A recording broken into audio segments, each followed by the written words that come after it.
오늘 함께 보신 하나님 말씀은 누가복음 2장입니다. 누가복음 2장 8절부터 14절입니다. 누가복음 2장 8절부터 14절 말씀을 보시겠습니다.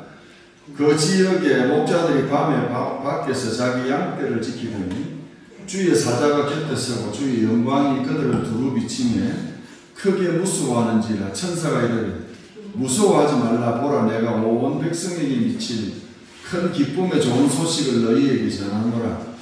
오늘 다윗의 동네에 너희를 위하여 구주가 나셨으니 곧 그리스도 주시니라. 너희가 가서 강보에 사이에 뿔을 있는 아기를 보리니 이것이 너희에게 표적이니라 하더니 고련히 수많은 천군이 그 천사와 함께 하나님을 찬송하여 이르되 지극히 높은 곳에서는 하나님께 영광이요 땅에서는 기뻐하심을 입은 사람들 중에 평화로다 하니라. 아멘. 우리 함께 보실 찬송 108장 그 어리신 예수 같이 보시겠습니다.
메리 크리스마스. 우리 펠리스 나비다. 우리 보좌님 기도하신 대로 성탄절 때 왠지 모르게 설레는 그런 마음이 있었는데 나이가 드니까 그런 이 흥분은 조금씩 가라앉습니다. 그죠? 그러나 성탄절은 즐거운 절기입니다. 사람들이 말하기를 역사는 밤에 이루어진다 하는 그런 말들을 합니다. 역사가 밤에 이루어진다 이 말은 이 어두운 죄악의 밤에도 하나님은 쉬지 아니하시고 인류 구원을 위한 역사를 진행하신다는 그런 말일 것입니다. 여러분 성경에 보면 밤에 이루어진 역사에 대해서 많이 이야기합니다. 우리 다니엘은 밤중에 사자굴에서 승리하는 역사를 맛보았습니다. 여러분 이 야곱은 아버지와 형의 눈을 피해서 도망을 가던 도중에 베델이라고 하는 곳에서 밤중에 하늘을 통해서 내려온 사납다리를 보고 천사가 오르락 내리락 하는 그 하나님의 살아계심을 체험하는 그것도 밤에 일어났던 일입니다.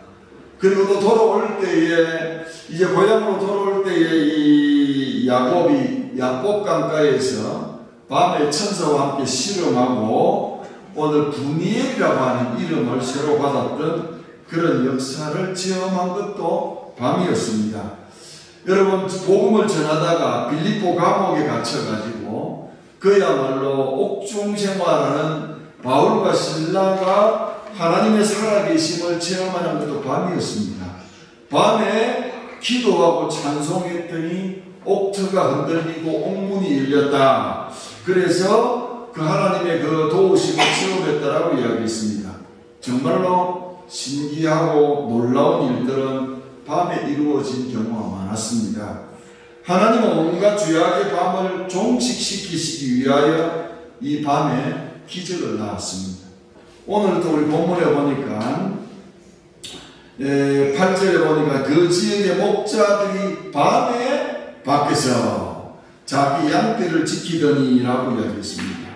그때 밤에 밖에서 자기 양떼를 지키고 있는 그 목자들에게 하나님의 천사가 이야기하기를 무서워 말라. 보라, 내가 온 백성에게 미칠 큰 기쁨의 좋은 소식을 너희에게 전하노라.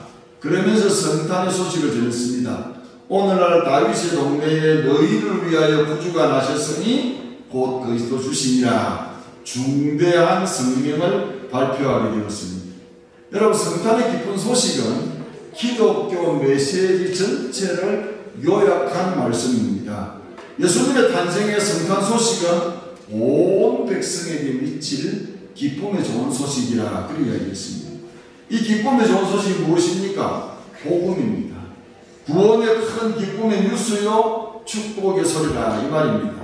그리고 그 천군이 천사와 함께 하나님을 찬송하여 가는데 지극히 높은 곳에서는 하나님께 영광입니다. 땅에서는 기뻐하심을 입은 사람들 중에 평화로다라고 이야기했습니다. 오늘 이렇게 기쁜 성탄절에 우리를 구원하시기 위하여 하늘의 영광의 보좌를 누려주시고 사람의 몸을 입고 이 땅에 오신 예수 그리스도, 그 주님을 찬양하는 천군 천사들의 메시지를 우리가 살펴보면서 오늘 2024년도 성탄절이 예수님의 나심은 어땠는가 하는 것을 보고 함께 은혜를 나누도록 하겠습니다. 그 첫 번째는 성탄, 예수님의 나심은 큰 기쁨의 좋은 소식이었다. 그렇게 이야기합니다. 우리 본문 2장 10절 보세요. 천사가 이르되 무서워 말라. 보라, 내가 온 백성에게 미칠 큰 기쁨의 좋은 소식을 너희에게 전하노라 라고 했습니다.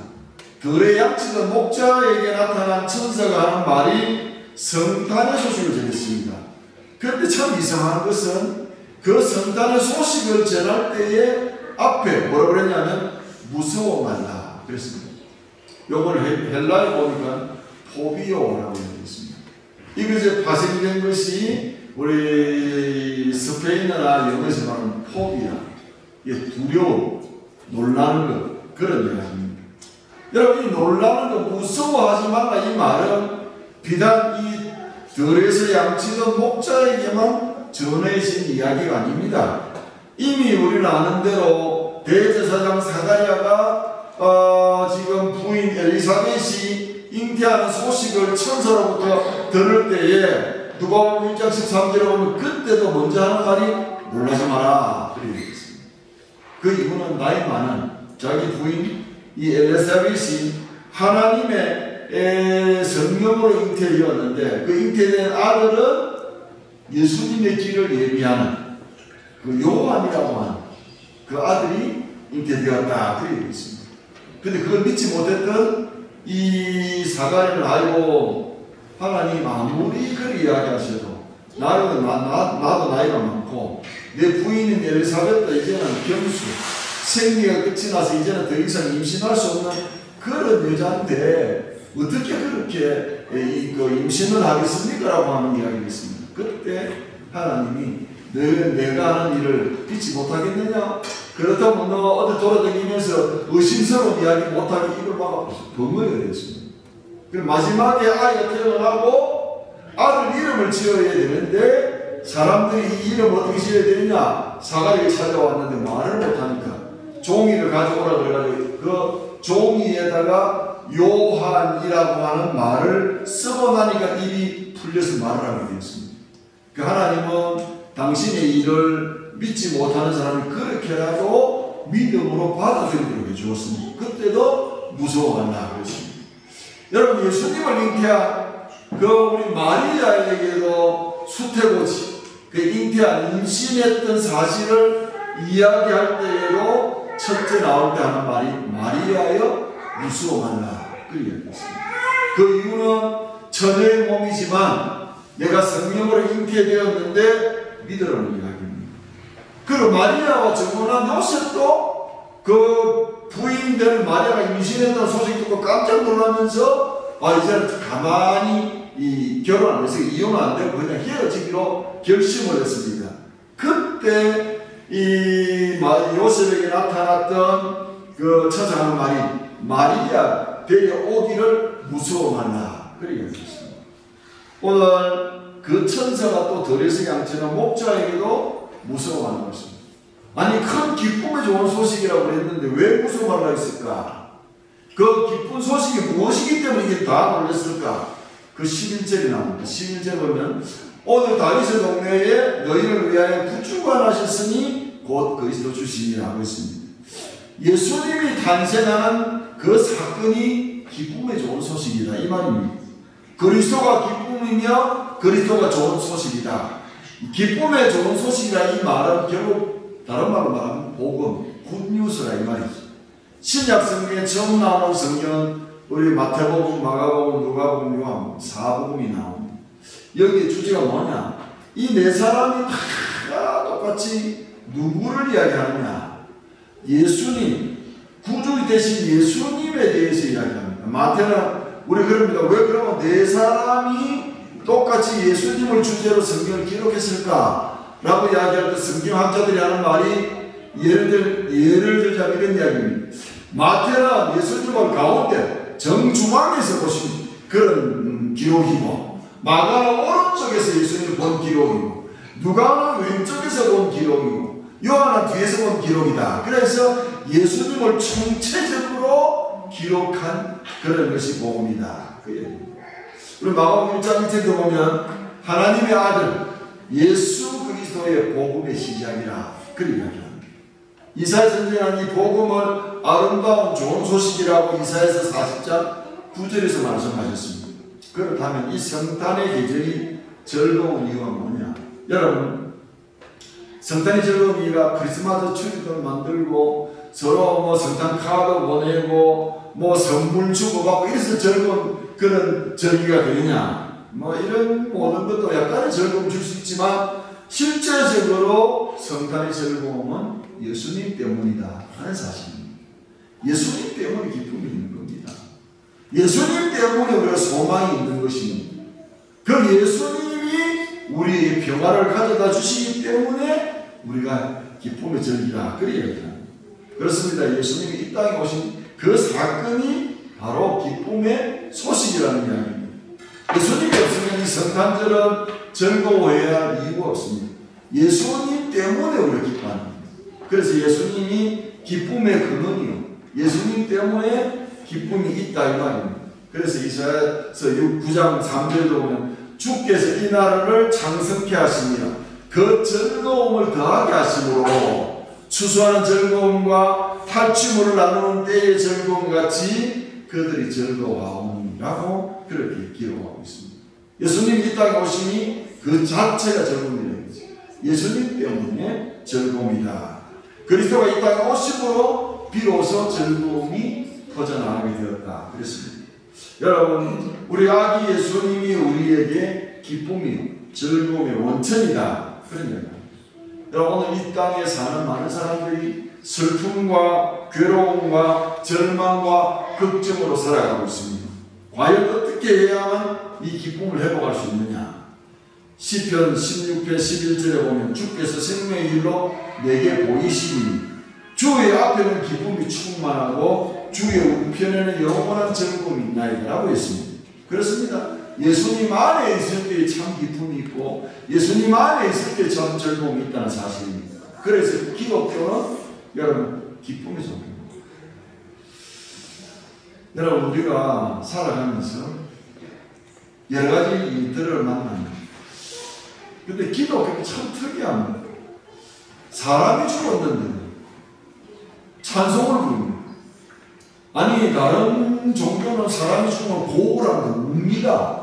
그런데 기독교는 찬송을 부릅니다. 며칠 후 요단강 건너가 만납니다. 그러면서 우리 주님 앞에서 어느 날 기대하면서 그렇게 찬송을 부릅니다. 왜? 기도가 안에 즐거움이 있기 때문에. 죽는 것도 주님 앞으로 가기 때문에 즐거운 것입니다. 그래서 기독교는 기쁨의 종교라 그렇게 얘기합니다. 동방에서 별을 연구하던 그 박사들이 어느 날 하늘에서 신기한 별이 나타났습니다. 왜냐하면 성경을 연구하고 또 자기들이 학문을 해보니까 분명히 인류를 구원할 메시아가 나타나면 특별한 별이 나타난다는 사실을 알았습니다. 그리고 그 별을 보고 예수님이 탄생한 그 곳으로 인도하는 것을 믿고 따라갔습니다. 여러분, 그런데 놀라운 것은 마태복음 20장 17절에 보면 저희가 별을 보고 가장 크게 기뻐하고 기뻐했더라. 아직 동방 박사들은 여러분 예수님의 탄생을 보지 못했습니다. 보지 못했어요. 아직도 이 별을 따라서 베들레헴까지 와야 되는데 그 별 나타난 것만 보고도 기뻐했다는 것입니다. 왜 그러냐? 예수님의 탄생을 알기 때문에. 그래 생각만 해도 기쁘고 예수님 만날 그 듣기만 해도 즐겁고 마음의 감동을 받아서 기쁨이 충만해도 이 말입니다. 오늘날 많은 사람들이 기쁨을 상치 않지 즐거움을 빼앗긴 채 살아가고 있습니다. 그 이유가 뭐냐? 그 안에 예수님이 안 계시기 때문에 그렇습니다. 여러분이 성탄절에 잃어버린 예수님을 잃어버린 기쁨을 회복하는 그런 절기가 되었으면 좋겠습니다. 예수님의 나심은 기쁨이 좋은 소식입니다. 두 번째는 예수님의 나심은 무엇이냐? 예수님의 나심은 하나님께 영광입니다. 오늘 14절에 보니까 지극히 높은 곳에서는 하나님께 영광이요 라고 했습니다. 천사들의 찬양이 지극히 높은 곳에서는 하나님의 영광이다. 그런 말을 했습니다. 지극히 높은 곳에서는 하나님의 영광의 이유가 뭐냐면 여러분 어떤 말을 들으면 왜 저런 말을 하지? 저런 말하는 이유가 뭔지 생각을 해야 됩니다. 무조건 믿으면 안 돼요. 우리가 얼마나 가짜 뉴스가 많은지 모릅니다. 그래서 그런 이야기를 왜 저런 이야기를 하지?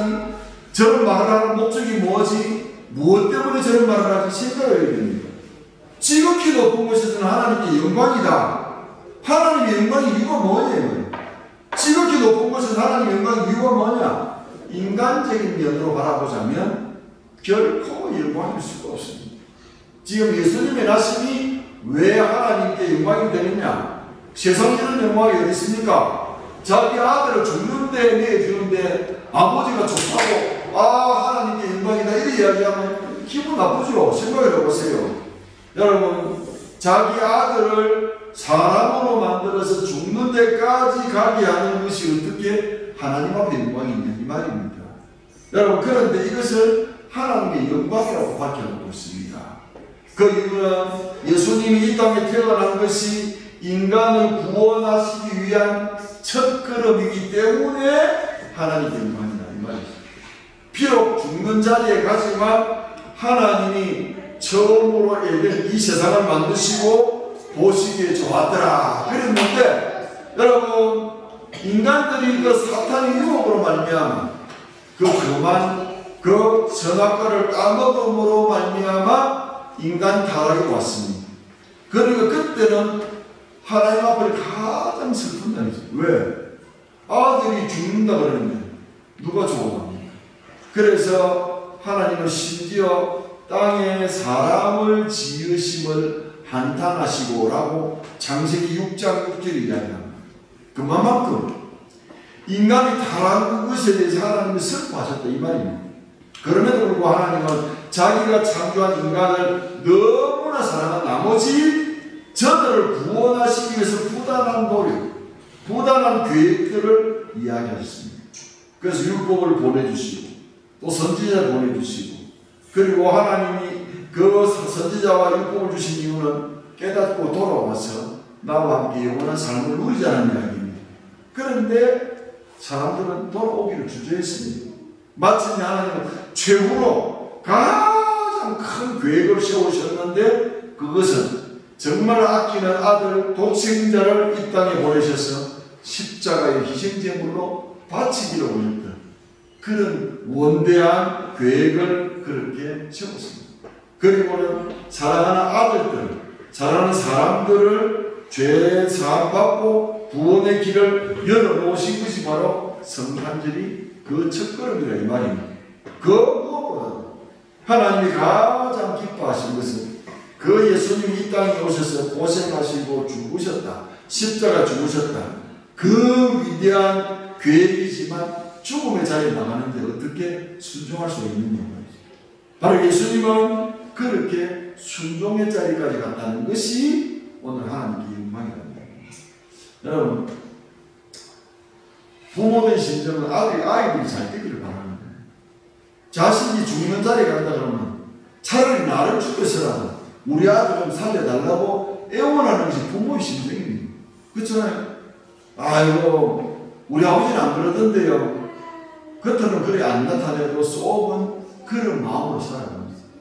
자랄 때나 자식 사랑은 자식이 잘 되기를 바랍니다.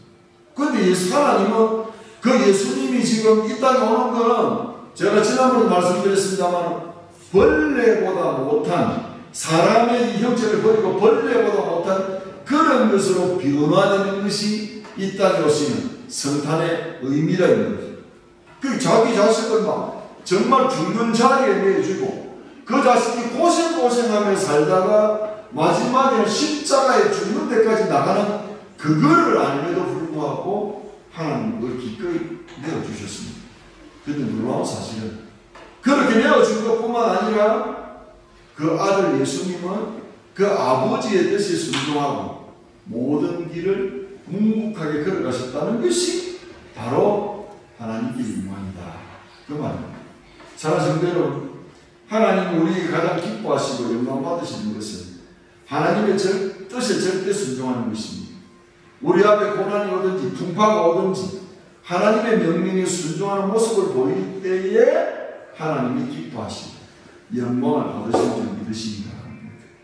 여러분, 아버지가 자식을 가장 좋은 길로 인도하기를 원하시는 그런 마음으로 오늘도 우리에게 그렇게 길을 걷도록 하십니다.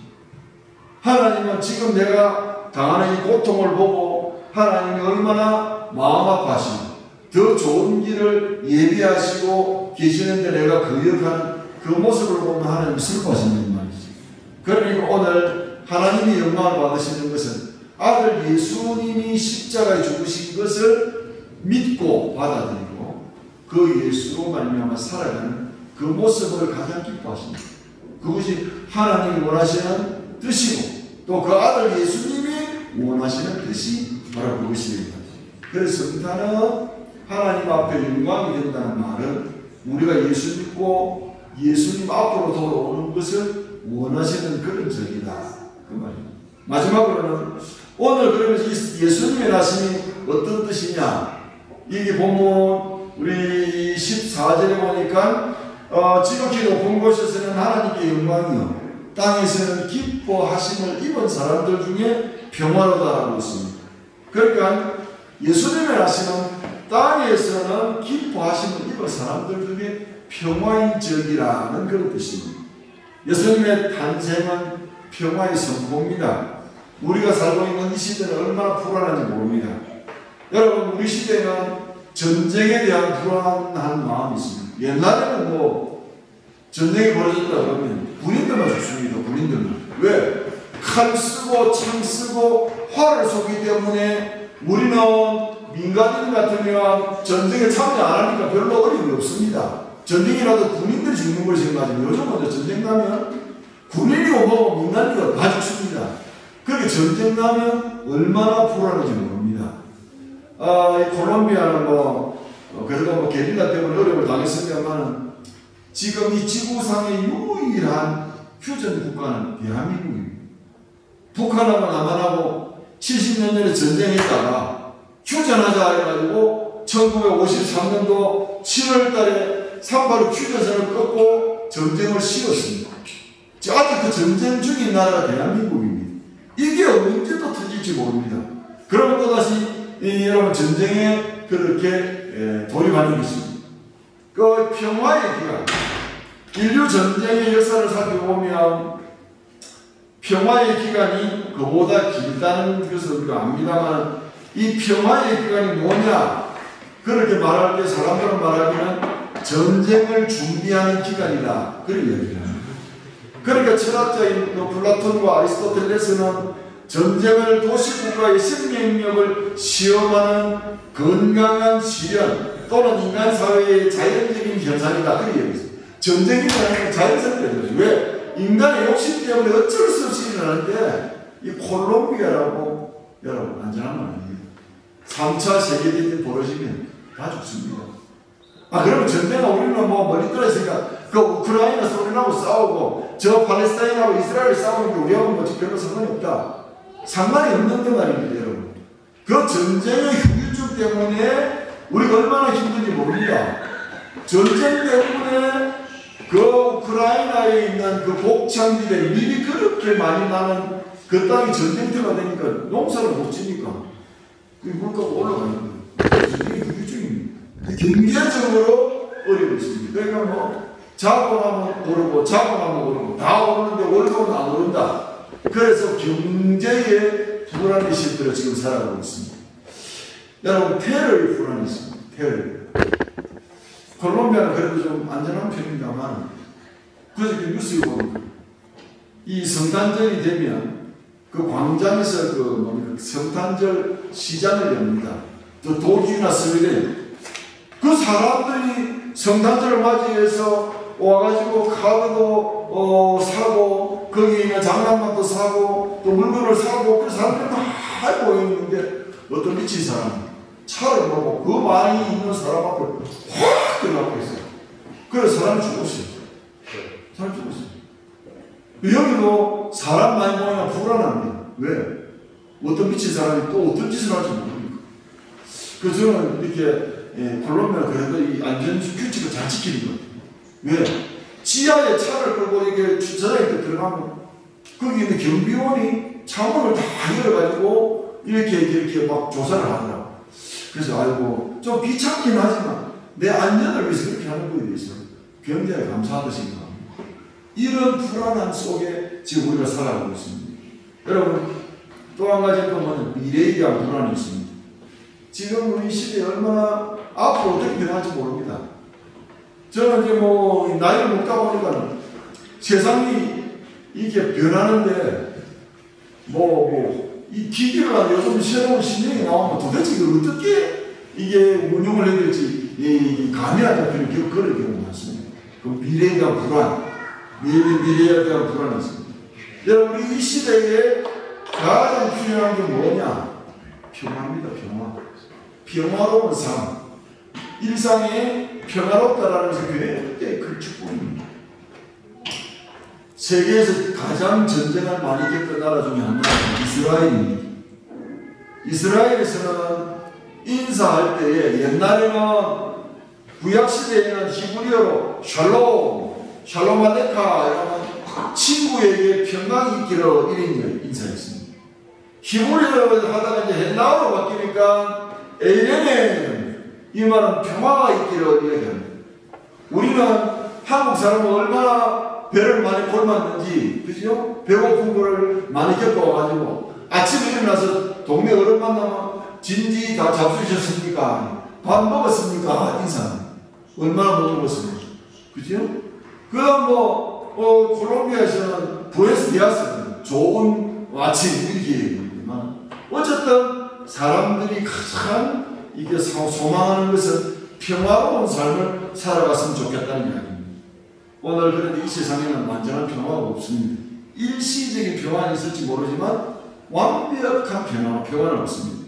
그런데 성탄의 소식을 아주 좋았던 천사들 하는 말이 땅에서는 기뻐하심을 입은 사람들 중에 평화로다 하고 있습니다. 그 천사가 무서워 말라. 왜 사람들이 무서워하느냐? 평화가 없으니까 무서운 거예요. 무서움의 결과는 결국 죄의 결과입니다. 사람이 죄를 지었을 때 무서워하고 숨는 것입니다. 죄는 곧 평화를 상실하는 것입니다. 평화를 상실한 인간들에게 천사가 전해주는 예수님의 탄생 소식은 온 인류에게 미칠 평화를 가져주는 그런 좋은 소식이었습니다. 온 백성에 미칠 큰 기쁨의 좋은 소식이라 그랬습니다. 여러분 본문 10절에 보니까 천사가 이르되 무서워 말라 보라 내가 온 백성에게 미칠 큰 기쁨의 좋은 소식을 너희에게 전하더라 그랬습니다. 이사야 선지자는 이사야서 9장 6절에 보면 전능하신 하나님이라 영존하신 아버지라 평강의 왕이라 예수님 평강 왕이다 그렇게 이야기했습니다. 그 다음에 우리 바울은 에베소서 2장 14절에서 예수 그리스도는 우리의 화평이신지라 그렇게 이야기했습니다. 요한복음 14장 27절에 보면 예수님은 평안을 너희에게 끼치노니 곧 나의 평안을 너희에게 주노라. 내가 너희에게 주는 이 평안은 세상이 주는 것 같지 아니하니라. 너희는 마음에 걱정하지도 말고 무서워하지 두려워하지도 말라. 그렇게 말씀하셨습니다. 우리 이러한 기쁨을 누릴 사람이 누구냐? 누릴 사람은 10절에 보면 온 백성이라고 했습니다. 온 백성. 그리고 11절에 다윗의 동네에 너희를 위하여라고 했습니다. 여러분 그 말 가운데 14절에 보니까 땅에서는 기뻐하심을 입은 사람, 기뻐하심을 입은 사람, 이 말은 다른 말로 바꾸면 예수 믿는 사람, 예수님을 나의 구주로 영접한 사람, 그런 말입니다. 그러니까 요한복음 1장 12절에 영접하는 자 곧 내 이름을 그 이름을 믿는 자들에게는 하나님의 자녀가 되는 권세를 주었다. 예수 믿는 사람에게 하나님의 자녀가 되는 권세를 주셨다. 그랬습니다. 그러므로 누구든지 예수 그리스도를 믿는 사람, 예수님의 탄생을 아는 사람, 그 마음에 평안을 누린다. 그 말입니다. 여러분, 그러므로 예수 안에 사는 사람은 불안과 두려움과 공포에서 벗어나서 참 평안과 참 안식을 누릴 수 있기 때문입니다. 우리 선배리 성도님들은 그 죽을 때더라고요. 야! 주기철 목사님, 주남선 목사님, 이런 목사님들은 돌아가시면서도 야! 기쁘다! 하늘문이 열리고 예수님이 나를 맞이했다 하면서 그렇게 기쁜 마음으로 죽음을 맞이했습니다. 그 예수 믿지 않는 사람이 이미 마귀가 와서 자기를 데려가니까 막 무서워하고 막 떨고 이러지만 예수 잘 믿는 사람은 얼굴이 얼마나 평화롭게 죽는지 모릅니다. 여러분 오늘 우리 예수님이 이 땅에 오시니 예수 믿는 사람에게는 큰 기쁨의 좋은 소식이다 그랬습니다. 인류의 평화를 가장 위협하는 것은 이 지구를 멸망시키려고 남을 원자폭탄입니다. 이 원자폭탄을 발명한 오펜하이머라고 하는 박사가 있습니다. 이 사람이 미국의 그 국회에 나와가지고 청문회를 하면서 이 질문을 합니다. 박사님은 원자폭탄을 만드셨는데 이 원자폭탄을 막을 수 있는 무기는 없습니까? 라고 물었습니다. 원자폭탄보다 더 센 그런 무기가 없습니까? 이렇게 물었습니다. 그때 이 하이머 박사가 웃으면서 하는 말입니다. 예, 원자폭탄을 막을 무기가 있지요. 왜 없겠습니까? 그게 뭡니까? 그 박사가 웃으면서 하는 말이에요. 그것은 평화입니다. 그래야 되십니다. 가정이나 직장이나 사회나 어느 곳에서나 예수님이 주시는 참된 평화, 예수님으로 말미암은 이 평화가 있어야만 되겠습니다. 사랑하는 성도 여러분, 우리 예수님은 이 땅에 평강의 왕으로 오셨습니다. 우리가 가는 곳에 평화가 임합니다. 우리 주님이 계시는 곳에 평강이 임합니다. 오늘 우리 주님이 주시는 이 평안, 세상이 주는 평안과 다르다고 했습니다. 완벽한 평안, 여러분 주 안에서 누릴 수 있는 그런 절기가 되시기 바랍니다. 예수님의 나심은 큰 기쁨의 좋은 소식입니다. 예수님이 이 땅에 오시면 하나님 앞에 영광이 되는 그런 절기입니다. 예수님이 나시면 예수 믿는 사람에게는 평화의 그런 절기라는 사실을 꼭 기억하시고 예수로 말미암아 예수로 더불어서 예수님 때문에 평화가 임하는 저와 여러분 되시기를 주의 이름으로 축원합니다. 기도하겠습니다. 고마우신 하나님 아버지 감사합니다. 세상은 난리로 소문으로 또 우리 가뭄과 또 홍수로 태풍으로 전쟁으로 불안해하고 있습니다. 하나님 이 땅은 언제나 불안과 걱정과 염려와 초조 속에 살아가고 있습니다.